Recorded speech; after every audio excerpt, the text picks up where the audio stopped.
Y el libro de los Hechos es un libro muy precioso que está allí. Si no estaría el libro de los Hechos, no sabríamos muchas cosas de lo que pasaba en la iglesia primitiva. No sabríamos bien quién sería Pablo. Tenemos las cartas de Pablo ahí. ¿Y quién es este tipo que está acá, no? Que escribe allí las cartas, las 13 cartas que nos escribe, ¿no? Y no sabríamos bien cómo es el bautismo en agua, aunque Pablo dice cómo es que nos sumergimos. Habría muchas cosas que no sabríamos. Qué bárbaro que el Espíritu Santo quiso poner este libro allí, ¿no? Y ver que ahí está esa iglesia primitiva, así la llamamos, la iglesia allí de Hechos, tan preciosa, de Hechos 2, y que nos enseñan tantas cosas preciosas. Allí están los viajes de Pablo. Tampoco entenderíamos muy bien las epístolas si no pudiéramos estudiar los viajes de Pablo. A los lugares donde voy siempre hago una pregunta, no la voy a hacer acá, pero yo le digo la pregunta que hago. Pregunto en todos los lugares, ¿quiénes han leído el Nuevo Testamento entero? Eso lo pregunto en casi todos los lugares. Y a veces se me caen las medias, no se dan cuenta porque están con los pantalones, pues se me caen las medias, porque en muchos lugares algunos miran para otro lado, ¿no? O hacen así para no quedar mal, hacen así quizás para a no decir así, ¿no? Y si nosotros no leemos el Nuevo Testamento, no nos metemos en la Escritura, estamos en grave riesgo. Si antes era necesario, es más necesario hoy día meternos en las Escrituras. Acá está la carta de Filipenses. La carta de Filipenses fue escrita con otras 3 cartas en la cárcel. Pablo escribe estas cartas desde la cárcel. Para los que lo saben, por favor, los pastores no respondan, yo siempre pregunto la misma cosa, pero bueno. ¿Cuáles son las cartas de la prisión que Pablo escribe desde Roma?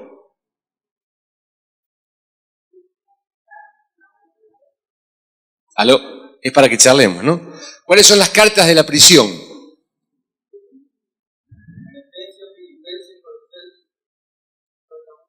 Filemón. Filemón. 4 cartas de la prisión. Bueno, hay que ubicarse un poquito, yo trato de ubicarlos un poquito. Primer viaje misionero de Pablo, va con Bernabé y predica en Chipre, ¿está bien? Y luego en Turquía, lo que es actual Turquía, lo que serían las iglesias de Galacia. Siempre me gusta hacer un resumito de esto porque nos ubicamos un poquito allí. Tiene un problema allí con el sobrino de Bernabé que se llamaba Marcos, o Juan Marcos, el que escribe luego el Evangelio de Marcos. Se separa de ellos allí, porque tiene un problema allí, no sé si le da miedo, no se sabe por qué se separa, o porque Pablo empezó a tener un rol más importante en el apostolado y Bernabé quedó en segundo lugar, aunque Pablo lo tomó muy bien. No se sabe bien por qué Bernabé se vuelve como un cobarde, parece. Y allí evangelizan las zonas de Galacia, ¿no? Antioquía, Iconio, Derbe y Listra. ¿Recuerdan así? Primer viaje misionero de Pablo. En Listra Pablo es apedreado, lo tiran por muerto, lo sacan como un saco de papas afuera, lo tiran allí y él se levanta, se saca el polvo de la ropa, se vuelve, consuela a los hermanos y se va. Qué barro Pablo, una cosa impresionante, ¿no? Como dice Juense, uno es fana de Pablo, ¿no? Uno lo lee, es impresionante. Vuelve allí a su ciudad, Antioquía.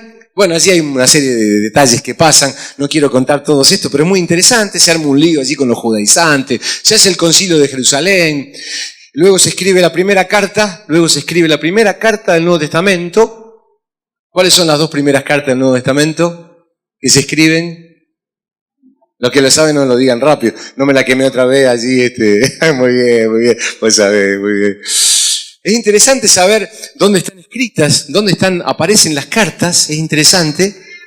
Primera carta del Nuevo Testamento, ustedes saben que están organizadas las cartas de mayor a menor. Yo he dicho esto muchas veces porque me sorprendió. Nosotros tenemos los profetas mayores y menores en el Antiguo Testamento. ¿Por qué son mayores y menores? Porque algunos eran unos viejos y otros eran unos jovencitos, o eran unos altos y otros eran petizos. ¿Por qué eran profetas mayores y menores? ¿Saben ustedes por qué el Antiguo Testamento se llama profetas mayores y menores? ¿No saben?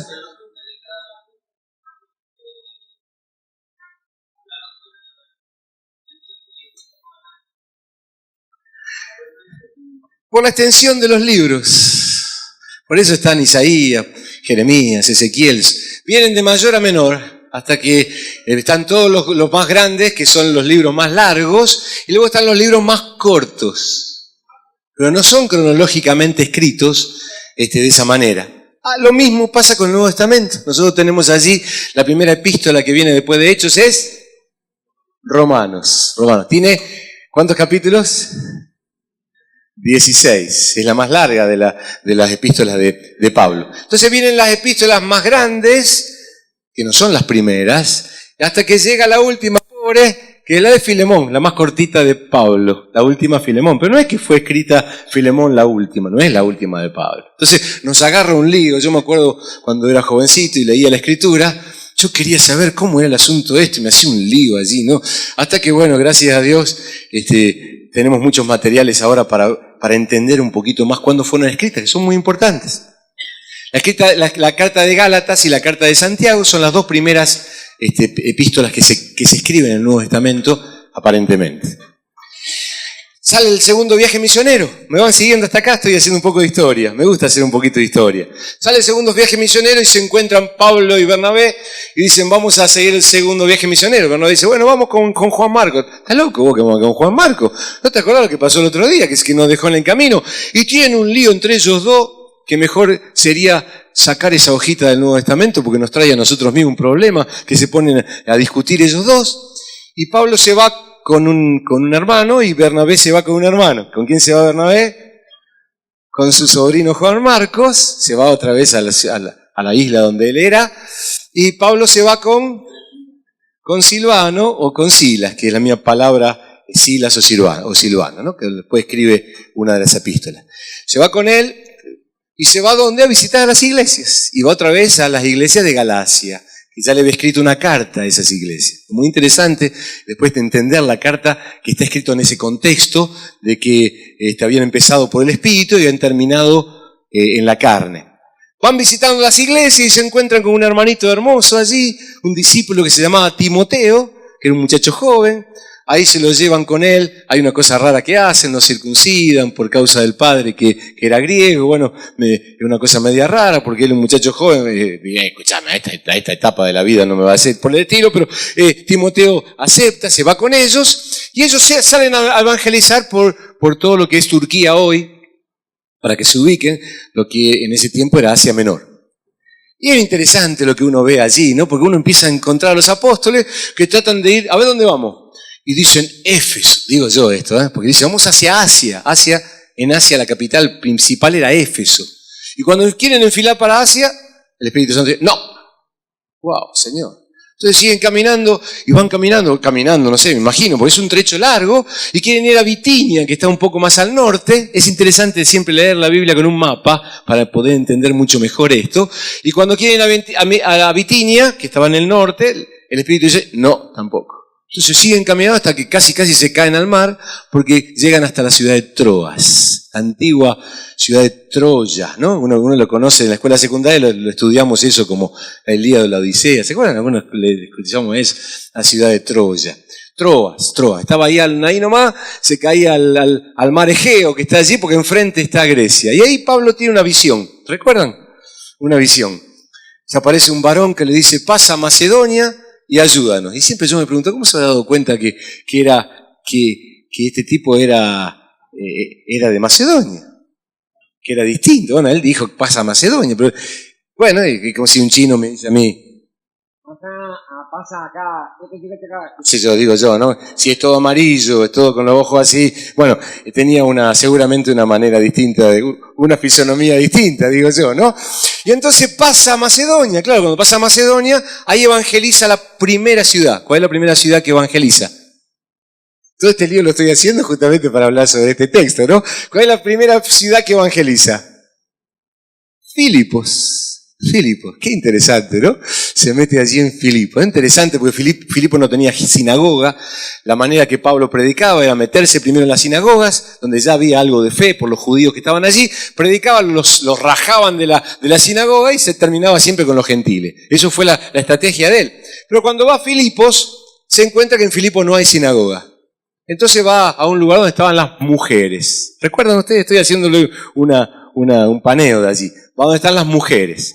Y allí predica el Evangelio a esa gente que estaba allí, que estaban orando, y se convierte en una mujer de mucho dinero, que se llamaba Lidia, comerciante de púrpura. Y la púrpura se hacía en Asia Menor. Es interesante estudiar allí cómo se mete todo eso, ¿no? Bueno, siempre me gusta pensar que no encontró ningún varón, el macedonio no lo encontró. Esto me lo enseñó Orville hace muchos años. A él le parecía esto, ¿no? Es la historia, algunos dicen esto, ¿no? Él buscaba un varón. La primera que se convierte es una mujer. La mujer dice, si crees que soy digno de que me he convertido de verdad, vení a mi casa, dejá el hotel y vení a mi casa. Se van a la casa de ella. Después empiezan a predicar y ahí aparece otra mujer que le dice, hoy escuchamos, ¿no? Acá estos hombres le predican el Evangelio, qué buena propaganda que nos está haciendo. Y Pablo se cansa de que el demonio inspire a esta mujer, se da vuelta y le dice, fuera en el nombre de Jesús. Y la mujer es libre de demonios, pero le saca la adivinación a los amos de ella y lo meten en la cárcel. Es muy lindo todo eso, ustedes lo habrán leído, es tan interesante. Ahí está Pablo en la cárcel, diría yo, no sé si estoy bien, a ver si me ayuda después mis hermanos mayores. Creo que es la primera prisión que él tiene allí, en la cárcel de Filipos. Ustedes se acuerdan allí todo lo hermoso que en el libro Jesucristo del Señor hemos aprendido hace muchos años esto, ¿no? Pero ella allí en el fondo de la cárcel, con las espaldas laceradas, hecha pomada, con los pies en el cepo, ellos diciendo de Pablo y Sila, pero ¿cómo puede ser que nos pasen esto a nosotros? Somos los únicos dos apóstoles que estamos acá. Yo no sé, vinimos acá, al final vimos la visión y no sé qué pasa. A veces quejémonos un poco a ver si la situación cambia. No dijeron eso, ¿no? No dijeron eso, ¿se acuerdan ustedes? Ellos estaban en el calabozo de más hondo allí, ¿y qué hacían? Cantaban himnos al Señor. ¡Qué bárbaro! La alabanza no era una reunión para ellos. Ellos vivían una vida de adoración que la llevaban a todos lados. Entonces se encuentran allí en Filipo. Bueno, ustedes saben, hay un terremoto, la oración llegó al cielo. Y por allí podemos encontrar en Apocalipsis, ¿no? Que cuando se junta esa copa con las oraciones de los santos, ese incienso que se junta con el incienso del cielo y se derrama sobre la tierra, hay voces, hay terremotos. Bueno, yo digo que se juntó oración allí y cayó, yo digo, la oración de los hermanos allí, se armó un terremoto y se abren todas las puertas de la cárcel. Qué bárbaro, ¿no? Y bueno, ustedes se acuerdan, el soldado romano se quiere suicidar porque sabía que no solamente él iba a ser torturado, sino que iba a perder todos sus bienes, la familia iba a pasar por momentos muy difíciles porque el que perdía un preso pagaba con su vida y su familia también tenía que pagar en este sentido. Bueno, ahí se acuerdan ustedes qué pasa, ¿no? Se ve que las canciones, el testimonio de Pablo y Silas hizo que este hombre, cuando prenden la luz y ellos dicen, acá estamos, ninguno se fue, este hombre dice, ¿qué debo hacer para ser salvo? Creen en el Señor Jesucristo, ¿se acuerdan? Y serás salvo tú y tu casa. Bueno, esa es la iglesia de Filipos. Esa es la iglesia de Filipos. Se establece allí en un corto tiempo la iglesia de Filipos. Una iglesia muy hermosa, habría que seguirla esta iglesia, porque que según entendemos es la única iglesia que sostuvo a Pablo, le ayudó a Pablo con ofrendas para que él siguiera haciendo la evangelización a través de todos sus viajes. Y cuando estaba preso también le mandó ofrenda. Ahí dice en Filipenses capítulo 4. Bueno, ¿qué pasó allí? Sigue el viaje misionero, ¿recuerdan ustedes? Van allí, predican en Berea, en Tesalónica. En 3 semanas establecen la iglesia de Tesalónica, luego van a Berea, si no me equivoco, luego bajan a Atenas. Es muy lindo, es interesante eso. Yo he pensado muchas veces, iría a Atenas, no fui a Atenas. Ojalá alguna vez pueda ir a Atenas. ¿Y qué voy a hacer? Yo me voy con el teléfono sacando fotos, qué sé yo. Mira, acá está el Partenón. Uy, qué bárbaro esto. Era un lugar de turismo también eso, porque ya la civilización griega había terminado, estaba la romana, ¿no? Así que, ¿qué hubiera hecho yo? Bueno, no lo que hizo Pablo. ¿Se acuerdan ustedes allí, no? Fue allí y empezó a predicar en la plaza y se armó lío y bueno, y él predica allí en el Areópago, está bien, ¿no? Y ahí predica el Evangelio, es muy interesante todo lo que pasa allí, y luego se cruza a Corinto y termina en Corinto el último viaje misionero. Después viene el tercer viaje misionero, bueno, no lo puedo describir, especialmente pasan por Éfeso, donde pasa tremendas cosas por bastante tiempo, y luego otra vez va por arriba, va por...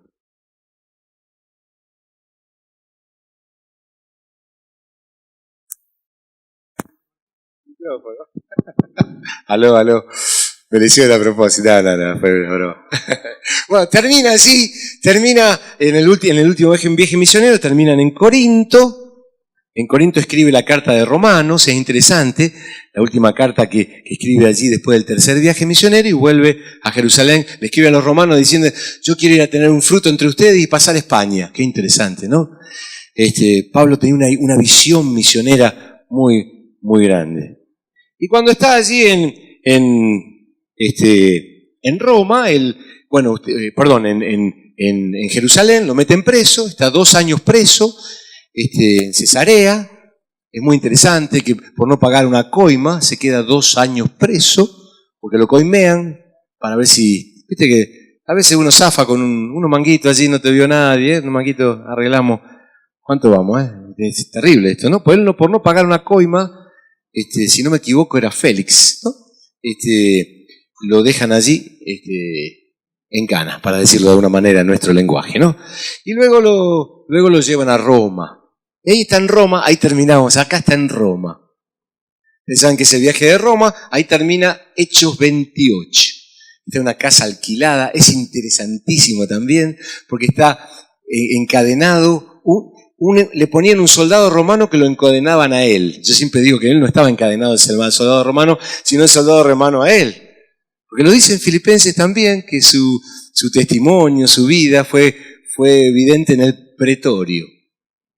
También es interesante esto para verlo, por el pretorio, en los pretorianos, esa élite de soldados que tenía el emperador, que los custodiaban a él, que llegó a tener como cerca de 14.000 soldados, y su testimonio fue tan fuerte que él estaba preso, que muchos de los pretorianos se convierten. Y también se convierten algunas autoridades en la curia de César, porque le manda saludo a la casa de César. Es muy interesante Filipenses. Bueno, escribe esta epístola junto con otras 4. Yo digo, qué bárbaro que Pablo haya tenido tiempo de predicar el Evangelio y de abrir su corazón y recibir tal revelación. Escribe 4 cartitas tan chiquitas, cortitas como esta. Ustedes saben, Colosenses y Efesios son muy parecidas en muchas cosas. Filipenses es un poquito distinta y Filemón es una carta a un hijo de él, interesante también. Pero cuánta revelación hay en esas cartas. Son las cartas de cuando él ya era un poco mayor, ¿no? Había pasado por mucha revelación y experiencia en el Señor. Entonces nos escribe esto que yo siempre digo, me cuesta mucho hablar sobre un texto tan profundo como este, pero voy a decir algunas cosas que a mí me han llamado la atención. En Filipenses capítulo 2, versículo 5. Acuérdense, está escribiendo desde la prisión, seguramente con una experiencia con Dios tan preciosa. Y entre otras cosas que le dice antes acerca de cómo tienen que moverse los filipenses, dice, haya pues en vosotros este sentir que hubo también en Cristo Jesús, el cual siendo en forma de Dios, no estimó el ser igual a Dios como cosa a que aferrarse, sino que se despojó a sí mismo, tomando forma de siervo, hecho semejante a los hombres. Y estando en la condición de hombre, se humilló a sí mismo, haciéndose obediente hasta la muerte y muerte de cruz. Por lo cual también Dios también le exaltó hasta lo sumo y le dio un nombre que es sobre todo nombre, para que en el nombre de Jesús se doble toda rodilla de los que están en los cielos y en la tierra y debajo de la tierra, y toda lengua confiese que Jesucristo es el Señor, para gloria de Dios Padre. Algunos dicen que esto es un himno. Yo no creo que sea un himno, porque esto es revelación pura, es revelación pura. A menos que lo haya escrito él, ¿no? Porque hay una revelación pura. Ahora, acá hay varias cosas que la mayoría de nosotros ya lo conocemos. Yo quiero expresar solamente lo que hace unos cuantos meses me ha estado dando vuelta en mi corazón y me ha sorprendido tanto.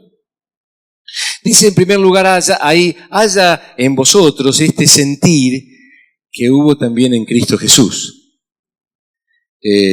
Cuando habla de sentir, algunas traducciones dicen esta elección que hubo también en Cristo Jesús.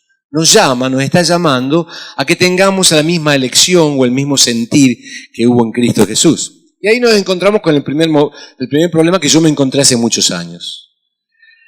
Y que la iglesia se encontró hace muchos siglos. ¿Cómo es que Jesús siendo en forma de Dios, no estimó el ser igual a Dios como cosa que aferrarse, sino que se despojó a sí mismo, tomando forma de siervo, hecho semejante a los hombres. Entonces dejó de ser Dios y se hizo hombre. Y se hizo hombre 33 años, luego murió, resucitó de los muertos, ascendió a los cielos y volvió a ser Dios. ¿Están de acuerdo con esto? No estamos de acuerdo con esto. Estas son las viejas herejías de la iglesia. Porque ustedes saben que algunos al día de hoy le han dado una vuelta a esto y han dicho que Jesús no es Dios, que Jesús es una criatura, de la más grande que existe en el universo. Pero no, Jesús es Dios. Siendo en forma de Dios, no estimó el ser igual a Dios. Y esto es mucho más que teología. Es hermoso esto, ¿no? Jorge me explicó tantas veces, ¿no? De que uno se puede aferrar a su condición de hombre cuando ve una cucaracha.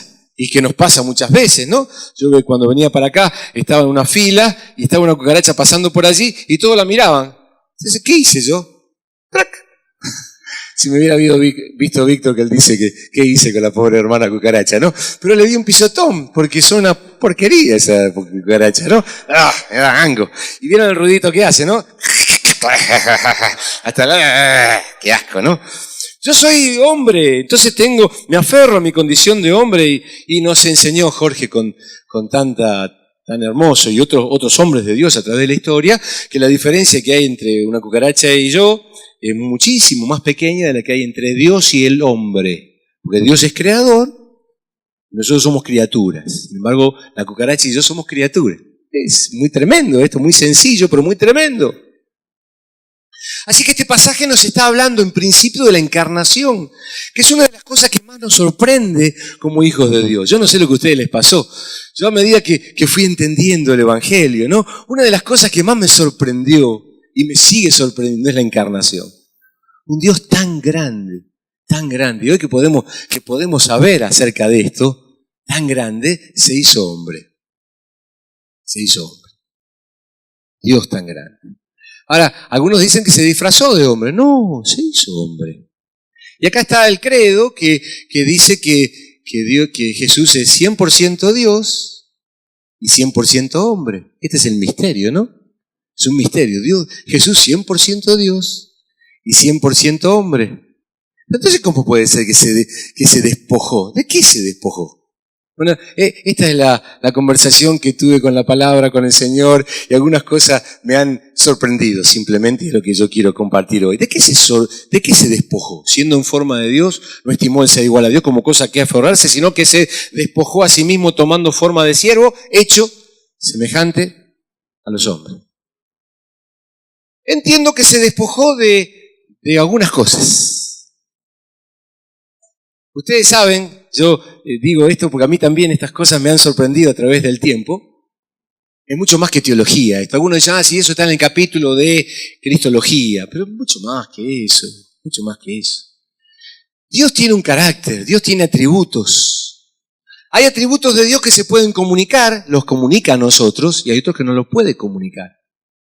Hago siempre esta pregunta, ¿no? ¿Qué atributos de Dios, los que me escucharon esto no me vayan a responder, los que no escucharon, ¿no? ¿Qué atributos de Dios son comunicables? ¿Qué nos puede comunicar Dios a nosotros? De sus atributos, de su persona, de su carácter. ¿Qué atributos de Él, qué virtudes de Él, qué valores, virtudes, digo más todavía, nos puede comunicar el Señor? Amor, perdón, misericordia, paz, paciencia, ¿qué más? Gozo, pureza, santidad. Hay una cantidad. Hermanos, tenemos que mirar esto, ¿no? Hay un buen resumen allí en el fruto del Espíritu, en nosotros, que hay nueve sabores ahí del fruto en nosotros, que se tienen que manifestar en nosotros, sabores del Espíritu Santo en nosotros. Pero hay otras cosas que no nos puede comunicar. ¿Cuáles no nos puede comunicar? Ahí está. No nos puede comunicar su omnipresencia, no nos puede comunicar su omnipotencia y no nos puede comunicar su omnisciencia. Así lo entiendo yo, por lo menos. Si después, agarrame después, Ángel, si dije alguna barbaridad, ¿no? O corregime a tiempo. Hay tres cosas, por lo menos tres. Dios es omnipotente, lo puede todo. Nosotros no lo podemos todo. Él se despojó de su omnipotencia porque se hizo un bebé, se hizo una criatura. Y cuando Él recibe el Espíritu Santo, las obras que Él hace, las hace por inspiración del Espíritu Santo.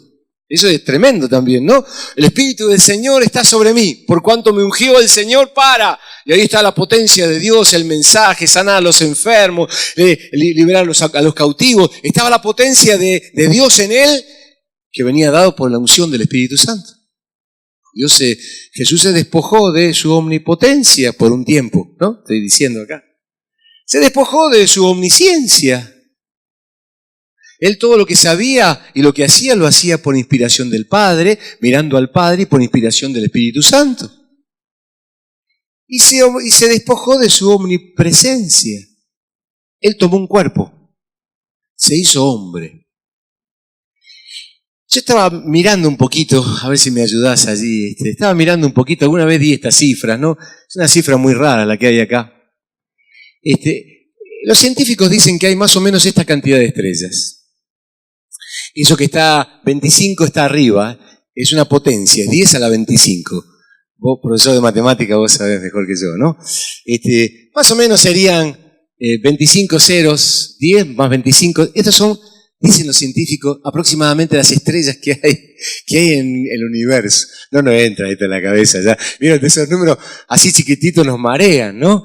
Son terribles. Cada estrella es como nuestro sol. Y hay 10 a la 25. Entonces no nos entra eso. Entonces empiezan a decir, bueno, cuánto es la distancia que hay entre las estrellas. Y claro, para medir la distancia no nos alcanzan las horas, los días, los años. Entonces inventaron lo que es la velocidad de la luz. No es que inventaron. La luz viaja a 300.000 kilómetros por segundo. Estoy diciendo algo raro. Acá otro profesor de matemática, acá me va a ayudar, y física, ¿no? Es decir, que la luz puede dar en un segundo casi 6 o 7 veces la vuelta a la Tierra por el Ecuador. 6 o 7 veces en un segundo. Entonces hablan de años luz que hay en distancia entre las estrellas. Ya no entra eso en la cabeza, ¿no? Y que el diámetro, dicen, de las galaxias, y empiezan a hablar de millones de años luz. Entonces llega el momento en que uno ve todo esto, y lo dicen los científicos. Y yo tengo, gracias a Dios, para que nosotros podamos entender, porque los tipos manejan matemáticas y van mucho. Entonces dice, mira, más o menos para que ustedes sepan, y esto lo leí, muchas veces lo he dicho, dicen que hay tantas estrellas como granos de arena, esto lo he dicho muchas veces, hay en todas las playas de la Tierra. Wow, bueno, ya se me disparó el cerebro allí, ¿no? Yo tantas veces he agarrado la arena así, y uno no puede contar, porque son miles y millones de granitos. Los científicos dicen que hay tantas estrellas como granos de arena hay en todas las playas de nuestro planeta Tierra. Oh, Señor, aleluya. Qué grande que sos, Señor. Y dice además que a todas llama por su nombre. Ya eso, más todavía. Qué grande que es el Señor. A todas. Mis hijos siempre se ríen de mí, mis nietos también, porque yo confundo los nombres. Por ahí llamo a mi hija menor y le digo Ceci, Gaby, Celina. Ahí está. Y no me sale, y son 3 nada más, ¿no? Mi hijo, no lo voy a confundir a mi hijo que Nicolás, ¿no? Pero bueno, ¿qué haría mi abuela con mi papá y los 16 hermanos que ellos eran, ¿no? Para los nombres de todos. Pero Dios llama a todas por su nombre. Acá cuando uno se mete en esto, qué grande que es el Señor. Y Él es creador. Yo suelo decir muchas veces que la gente hace sus dioses. Esto es más viejo, es tan viejo como el hombre caído, ¿no? Que hace sus dioses.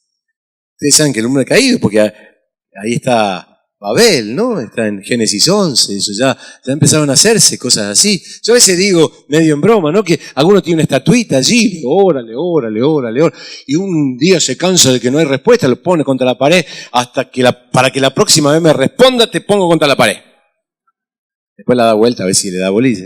No sé si me entiende la pavada que estoy diciendo, pero hay gente que ora a dioses de madera. Nuestro Dios es grande, aleluya, gloria a Dios.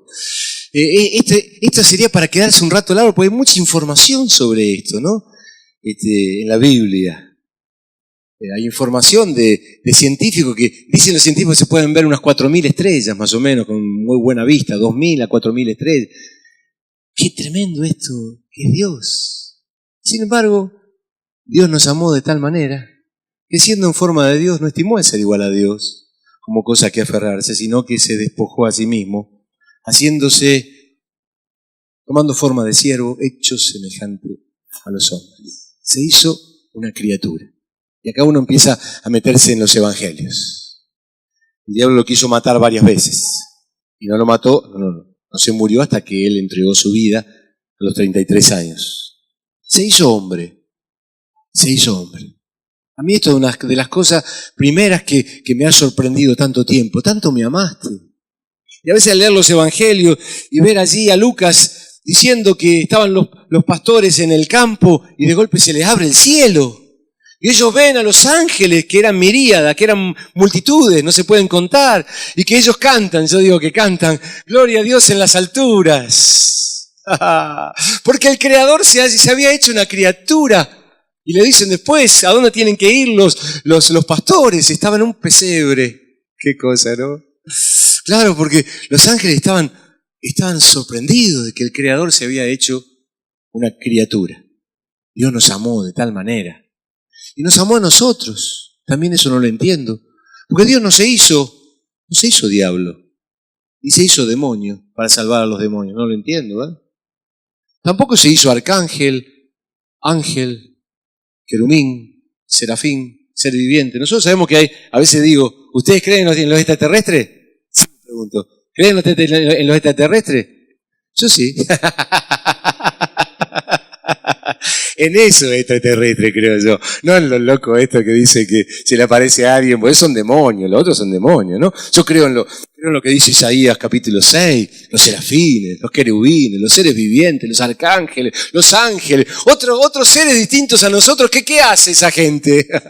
Adora a Dios. Y lo poquito que uno ve allí en la Escritura, cuando se juntan algunos de ellos, se dicen uno a otro, santo, santo, santo es el Señor Todopoderoso. ¡Qué tremendo! Esa gente adora a Dios. Pero no se hizo ellos, se hizo hombre. Nunca dejó de ser Dios, sino que agregó a su deidad, vamos a decirlo así, su humanidad. Es algo así, yo leía, ¿no? Como que era demasiado luminoso para que la debilidad de la vista humana lo pueda contemplar. A Dios nadie le vio jamás. No podemos mirar el sol un rato largo sin tener problemas, ¿no? Y si lo vemos mucho tiempo nos quedamos ciegos.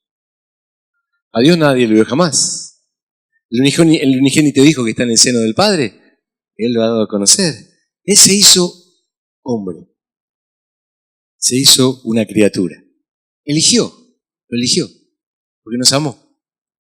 Entonces leí una historia, que la leí creo que en diciembre del año pasado, una historia que me desarmó. Es una pequeña historia. Creo que a unos les pega más una historia que a otros. Un hermano muy, muy lindo, que he leído bastante de él, dice que él le quiere explicar a los chicos cómo es la encarnación. Entonces él le dice, mira, le explica de esta manera a los chicos. La encarnación es como si un padre y un chiquito estarían mirando un gran estanque de agua, de mucha agua, que está llena de peces carnívoros. Y están viendo cómo los peces se destrozan unos a otros, ¿no? Aparece, no sé, me imagino, un tiburón que morfa un montón, pero después viene uno que se lo morfa al tiburón, está bien. Y hay sangre allí, todo eso. Y el chico dice, ¡qué desastre, qué desastre! ¿Cómo podemos hacer, papá, para ayudarlos? Entonces el padre le dice, mira, hay una sola manera de ayudarlos. Si vos te animás. ¿Cuál? Y habría que hacerse pez. Pero hay un riesgo. Cuando te haces pez y querés ayudarlos, ellos te maten. Entonces el chiquito dice, con todo respeto, ¿no? Estoy dispuesto. El chiquito se hace pez. Y como el padre había dicho, los peces carnívoros lo matan. Entonces, cuando el padre ve al pez que había dado su vida por ellos. ¿Está bien? ¿Muy bien? Lo toma en sus manos y le da un beso de la vida. Es una historia, esta nada más, ¿no? Pero qué historia. Pero no vuelve a ser otra vez, ser humano, sino que sigue siendo pez para siempre.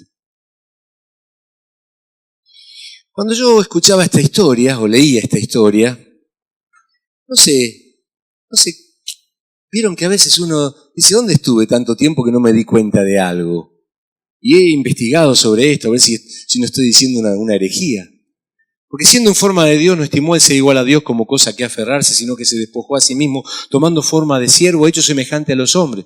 Y estando en la condición de hombre, se humilló a sí mismo, haciéndose obediente hasta la muerte y muerte de cruz, por lo cual Dios lo exaltó hasta lo sumo, y le dio un nombre que es sobre todo nombre, para que en el nombre de Jesús se doble toda rodilla. ¿Y cómo termina el pasaje? Jesús murió por nosotros, resucitó en forma humana. Estuvo 40 días con los discípulos, apareciéndoles con un cuerpo resucitado en forma humana. Al punto que tenía las heridas todavía allí.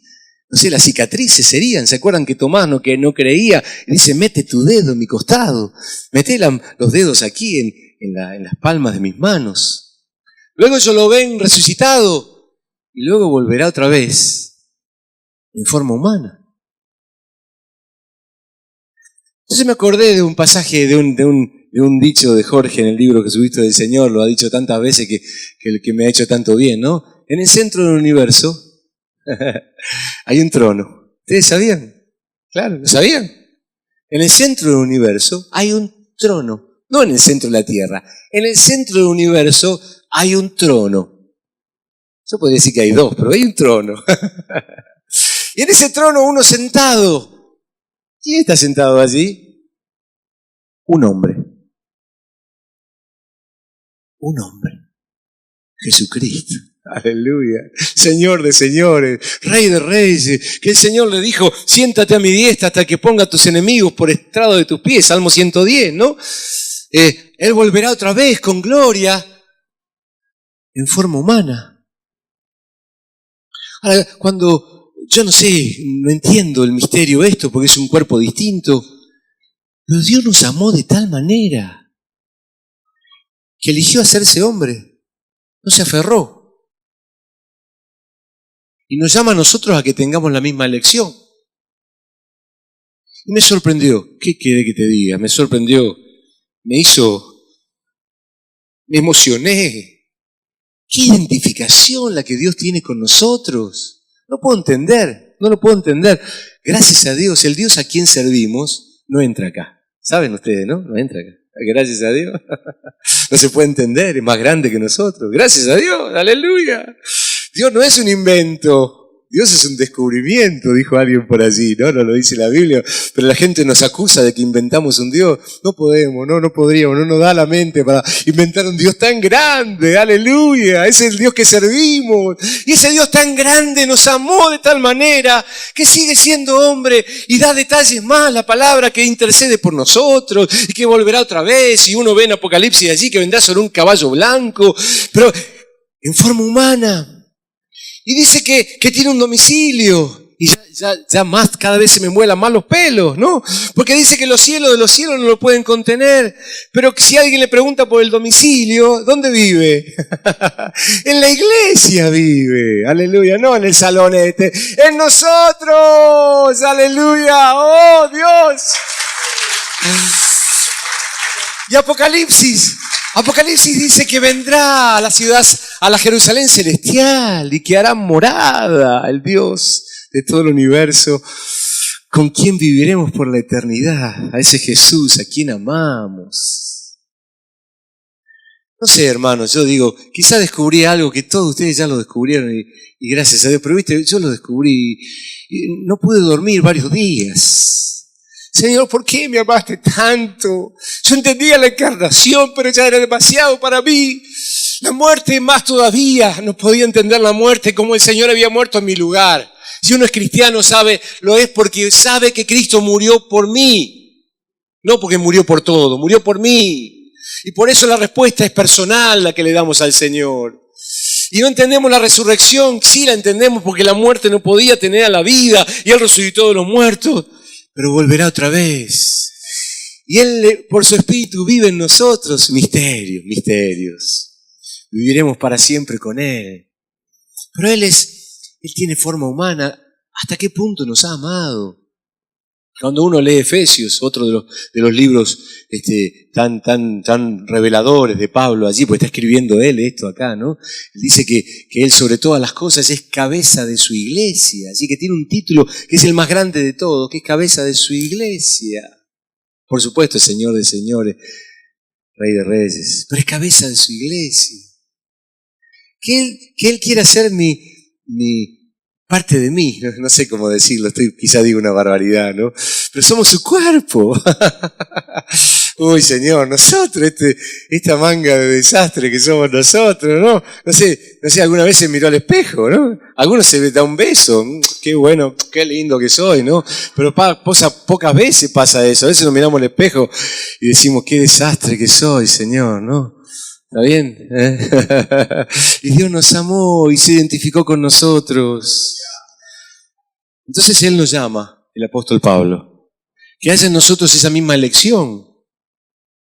Nosotros podemos escoger como Él escogió. Y nos llama a que escojamos. La primera decisión que yo tomé hace muchos años fue seguir a Cristo. Ya la tomé. No entiendo cómo algunos están pensando en, no sé, renovar el carnet de cristiano. No sé, algunos ¿no vieron por allí? Algunos están renovando el carnet de cristiano. No sé qué hacer después de esta prueba que tuve. No sé si voy a seguir siguiendo al Señor o no. ¿De qué estás hablando? Wally diría hace mucho tiempo, ¿no? ¿De qué estás hablando? ¿Cómo? Yo tomé una decisión hace mucho tiempo. Esa decisión se renueva de día en día. Hay que tomar la cruz todos los días. Pero es la decisión de seguir a Cristo. Si Cristo al frente, el mundo atrás. Muerto con muerto, dos fiambres, ¿sí? ¿Se acuerdan lo que dice Gálatas allí, no? Yo estoy muerto para el mundo muerto para mí. Son definiciones clarísimas del apóstol que nos llaman a que nosotros hemos tomado una decisión y queremos que renovar esa decisión. La decisión de ser fieles. La decisión de ser santos como Él es santo. La decisión de humillarnos. ¿Qué cosa? Nos cuesta humillarnos a veces, ¿no? Viste, con ese que te hizo esto y lo otro, y nos cuesta humillarnos, que venga él, que venga ella. La decisión ya la tomamos. Haya esa decisión, renueven esa decisión, esa elección de humillarse, de ser siervos, de ponernos en sus manos para que nos transforme y nos use en la misión. Yo quedé impactado esta tarde. Cada mensaje que hay Dios me dice algo, ¿no? Lo escuché a Ángel esta tarde, justo me llamó a orar, ¿no? Yo estoy sorprendido, gracias a Dios que después Alfredo me ayudó con la palabra que dio, ¿no? Porque uno dice tantas cosas que me faltan, que nos faltan. Pienso en nuestra congregación, cuántos ajustes hay que hacer. Bueno, Dios no acabó su obra con nosotros, aleluya. Sigámonos poniendo en sus manos. Porque el que comenzó en nosotros la buena obra, la va a perfeccionar hasta el día de Jesucristo. Él nos quiere usar en su misión, pero nosotros tenemos que ponernos en sus manos. Por eso Dios lo exaltó hasta lo sumo. Era tan confiable el Señor en su humillación, en su muerte, que el Padre dijo, ¿quién otro mejor que este? Estoy diciéndolo con mucho respeto, ¿no? ¿Quién otro mejor? Por eso Dios lo exaltó hasta lo sumo y le dio un nombre que es sobre todo nombre. Aleluya. No sé, yo me quedo acá. Quiero decir una cosita más sobre un par de versículos más, pero esto me sorprende. Me sorprende porque todos los días estoy tomando decisiones. Esto es un tema que está relacionado con esto, ¿no? Nosotros todos los días tomamos decisiones. ¿No es así? Muchas decisiones son muy tontas.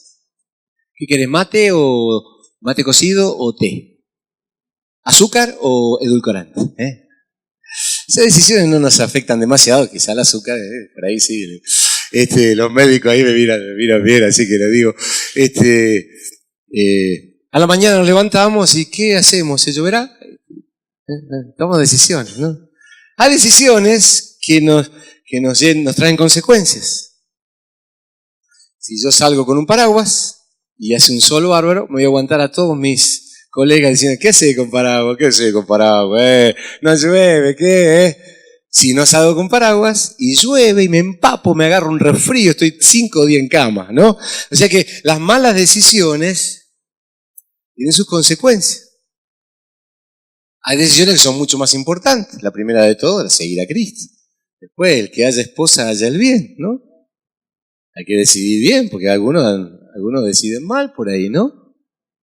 Las decisiones de hoy me pueden afectar a 5 días de cama, como dije recién, si me mojo con una gran tormenta, o me pueden afectar por el resto de mi vida. Entonces temblamos con decisiones importantes en nuestra vida.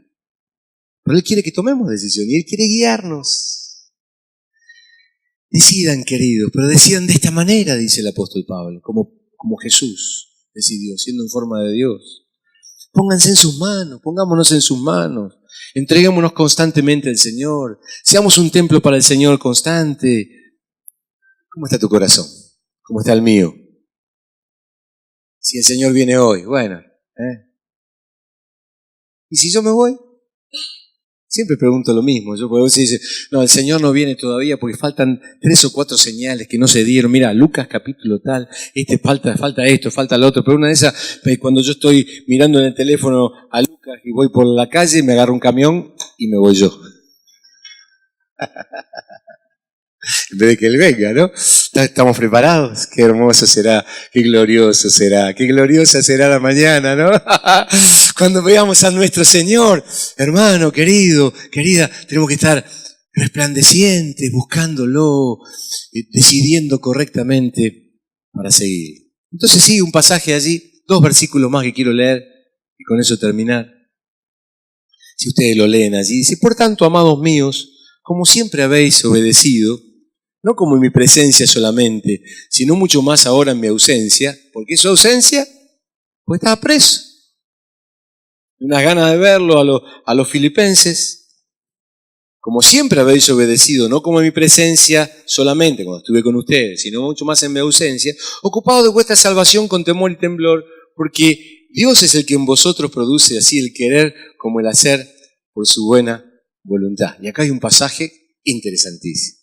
Qué hermoso. ¿Cuántos pasajes de la Escritura que nos lavan la mente, el corazón, el espíritu, ¿no? Y acá hay un pasaje que es muy sencillo, pero que yo no lo entendía muy bien hasta hace un tiempo atrás. Miren que soy medio tonto, pero bueno, gracias a Dios, esa gente escogió el Señor, ¿no? Dice que Él produce el querer como el hacer por su buena voluntad. ¿Alguna vez escucharon esta frase? ¿Escucharon? Mira, Dios es el que produce, una promesa esto, ¿no? Dios es el que produce el querer como el hacer por su buena voluntad. ¿Qué decimos eso? A las promesas le decimos amén. Yo digo amén y me pongo a pensar. Che, pero ¿por qué a Víctor se le produce más quereres que a mí? ¿No le pasaba nada? O este otro, cuando lloro por los enfermos, viene toda la gente y después que lloro por 2 o 3, me queda una cola de 2. Y a este hermano mío que está acá al lado mío le queda una cola de 50. Estoy bromando, pero saben a qué me refiero, ¿no? ¿No?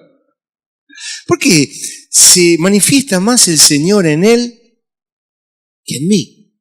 Eso puede ser muy positivo o puede ser muy negativo. ¿Cómo se produce el querer? ¿Cómo se produce en nosotros el querer? Por favor, no me respondan rápido los que saben sobre esto, pero nunca se le ocurrió esto. Porque yo quiero, yo miro para atrás en mi vida y veo muchísimas experiencias y suelo decir esto, que creo que nos enseñó Ángel hace mucho tiempo, ¿no? Vos lo dijiste con los hilos de oro, pero yo he visto en mi vida, por muchos años que he seguido al Señor, que mi historia se ha mezclado, o mejor dicho, la historia del Señor se ha mezclado en mi historia. ¿Me entienden lo que estoy diciendo? Dios se ha metido en mi vida y en tu vida por el Espíritu Santo, de tal manera que cuando uno va creciendo en el Señor, hasta las decisiones que vamos tomando son decisiones que Él nos inspira a tomar, no somos robots.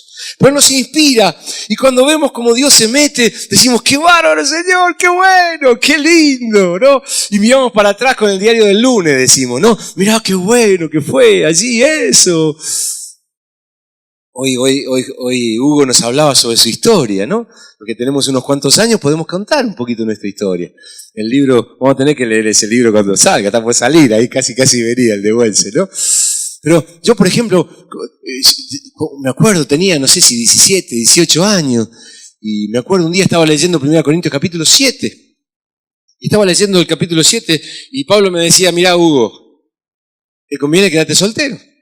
Pero yo no estoy de acuerdo con Pablo en este sentido, ¿no? Pero ¿cómo es la historia? Después de discutir un poco con Pablo, no me escuchaba, pero discutí un poco con Dios, y después de un tiempo decidí quedarme soltero. Miren, menos mal que el Señor no me dio, viste, muchas oraciones no son contestadas por el Señor, ¿no? Otras sí. Y creí que el Señor quería eso para mí, así que me dediqué a ser discípulo.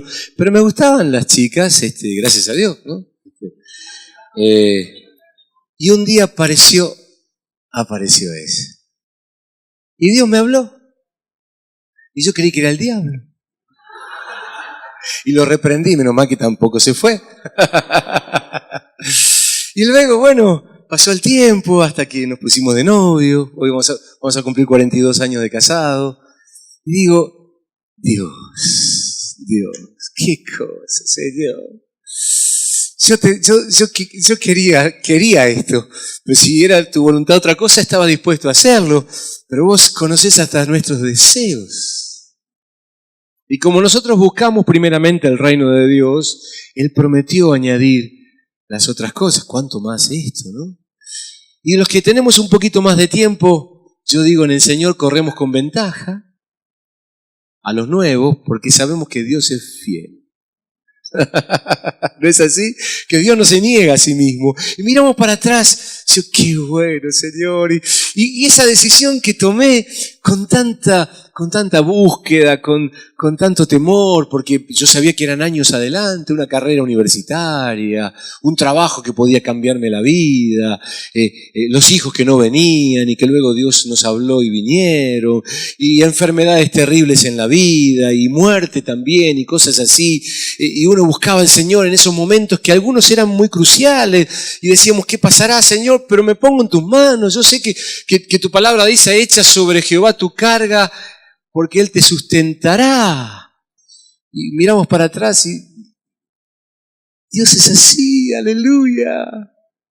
Pero ¿cómo se produce ese querer? Que tantas veces lo he visto en mi vida. Tantas veces he visto un querer. Yo dije varias cosas. Pero me ha pasado muchas veces estar orando, qué sé yo, y viene alguien o le predica a una persona y se convierte, o ha pasado a veces de orar por una persona que justo caí en un lugar y no me queda otra que orar. No, oramos con fe ahí, ¿no? A veces no nos queda otra, gracias a Dios.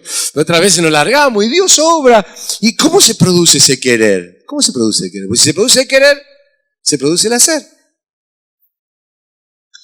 Y es tan sencillo eso, porque lo dice allí.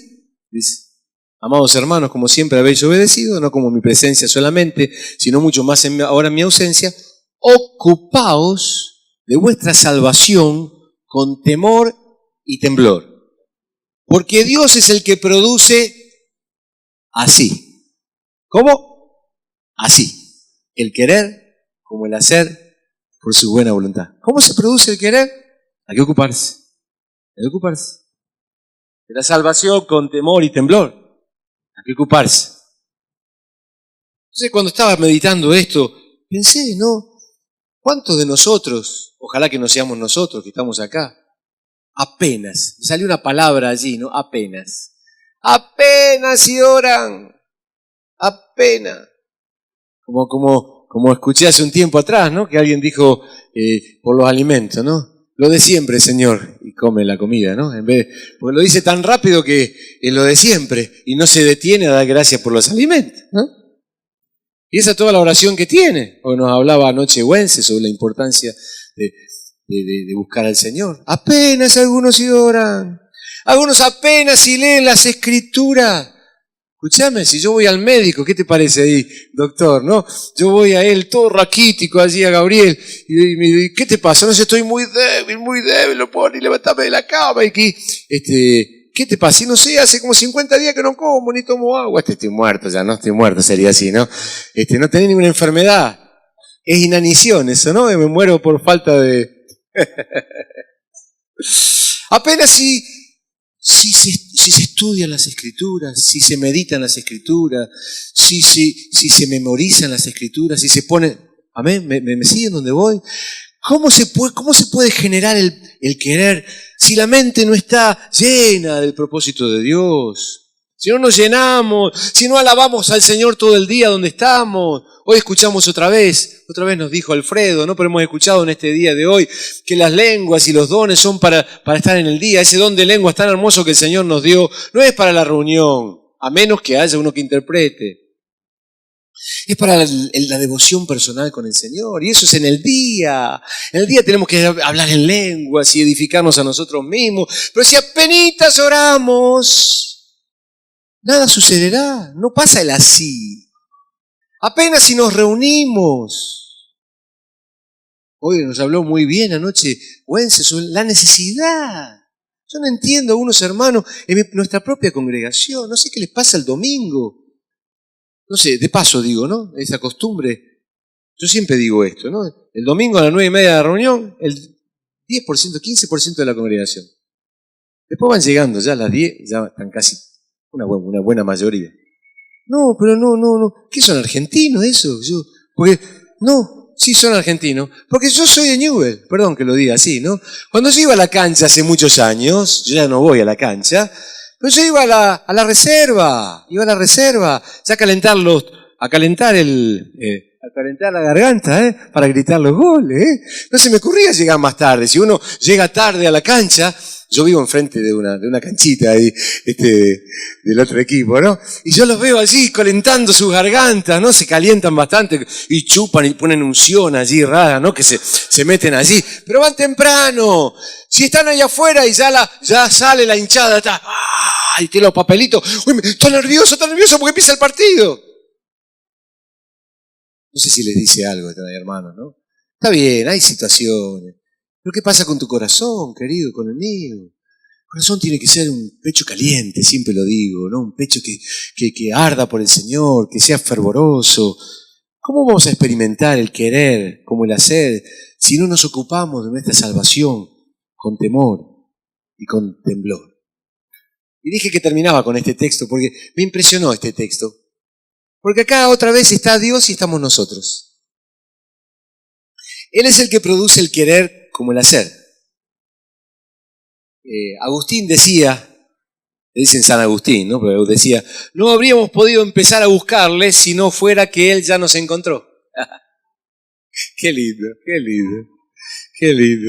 Y cuando estaba leyendo esto, me acordé, y lo he contado varias veces, lo que me pasó cuando mis hijos eran chiquitos. Yo tengo 3 hijos que eran chiquitos, ahora son ya grandes, ¿no? Casados. Íbamos al mar. Siempre cuento esto porque me sorprendió leyendo esto. Y mis chicos eran los 3 hiperactivos, ¿no? Y estábamos con una reposera en el mar con un montón de gente. Lo único que hacíamos era mirar que no se vayan los piecitos no lo metan mucho en el mar, ¿no? Venga para acá. Y el mar los tiraba un poco para aquel lado. Venga para acá, cerquita para que no se vaya. Y estos se ponían a jugar y el mar tira para un lado. Y un día me cansé. Digo, de esas vacaciones, ¿no? Le digo a mi esposa, no te preocupes, yo los voy a seguir. Y había un montonazo de gente. Y ella ahí, jugando así, ¿no? Y se fueron. Entonces yo los seguí por atrás. De golpe los miré. Cuando salieron a buscar a sus padres y la computadora empezó a buscar, los ojos de encontrar. Los padres no estaban. Le vi el rostro de Saco. ¿Dónde están mis padres? ¡Acá estoy! Nos abrazamos así. No es que ellos me encontraron, yo los encontré primero. Así es con Dios. Él nos encontró. Aleluya. Gracias que le respondimos. Pero Él nos encontró porque Él nos ama. Porque nos hizo. Porque nos formó. porque Él nos toleró, como nos dijo Hugo anoche. Así que la salvación es cosa de Dios, también es cosa de nosotros. Y la vida cristiana es cosa de Dios y es cosa de nosotros. Un hermano Swindon nos dijo hace muchos años, la vida del Espíritu es cuestión de nosotros. Nosotros somos los que tenemos que buscar, los que llenarnos todos los días, que tenemos que abrirnos al Señor. Ocupaos de vuestra salvación, con temor y temblor. ¿Estás ocupándote, hermano, hermana querida? Todo esto precioso que estamos escuchando estos días aquí, este desafío que escuchamos a la tarde, la experiencia de Wences anoche, que solamente su experiencia nos deja un sabor muy lindo. La de Hugo esta mañana. No sé qué les pasa a ustedes, queridos, ¿no? Yo cuando escucho algunos testimonios, con solo mirar a Ángel, a nuestros mayores, que nos dejan un aroma lindo, ¿no? Para servir al Señor. Nosotros tenemos que dejar el mismo aroma. Hay que ocuparse, hay que meterse, hay que sumergirse. Si el cuerpo, si no reaccionás, agárralo de acá, no sé, agárralo de acá. Yo cuando estudiaba en la universidad, a veces no tenía ganas de estudiar. ¿O no? No tengo ganas de sentarme ahí las horas. Había hormigas ahí en el asiento, como suelen hacer, ¿no? Que uno se levanta cada rato porque no tiene ganas, ¿no? Pero ¿qué hace? Agarrar al tipo aquí y lo pone ahí, ¿no? Y lo pone ahí. Hay que estudiar. Hay que tomarlo el tipo que sos vos, que soy yo. Hay que ponerlo a orar. Hay que ponerlo a servir al Señor, porque es una decisión del corazón. ¿Por qué? Por lo primero que dijimos, porque Dios es tan grande, es tan amoroso, Él lo merece. Amén, hermanos. Le damos un aplauso al Señor.